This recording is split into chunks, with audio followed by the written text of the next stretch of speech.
In this video, I'm going to show you how to make a lead bass in Serum 2.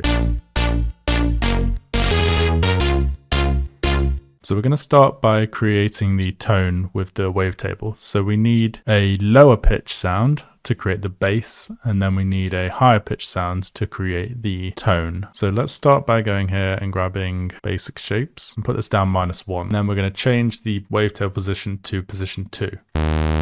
Now we're going to go oscillator B and leave this on default shapes. And this is a sawtooth. And we're going to put the octave at 1 and then put the semitone up 4. So we get this sound.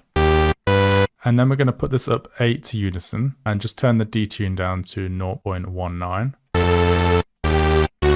So we've got the core of the sound here. For this particular one, we want to create a shape with the LFO so it becomes more like a stab bass. So we can do this with LFO 1, and we can simply put this on envelope mode, drag this all the way to the left, and then I'm going to put it on half mode, and then I'm going to drag this up here. So we're going to have the core of the sound hitting here, and then we want a release, something like this. Let's go around here for this one. Now we want this LFO to be doing something, so we can either put it on the levels here, or we can put it on the filter. So when we turn this filter on here and add it to A and B, it means that both oscillator A and oscillator B are now running through filter 1 before they go to your ears. So I just play it. You'll see it's just playing this element here. So what we can do is bring this cutoff right down, and then suddenly you won't be able to hear anything. But to bring the sound back in, we can drag LFO 1 onto the cutoff, but we can drag this back slightly to not have as many harsh sounds in the high end. So if we drag this back to 84-ish, now it should just be a little less harsh on the ears.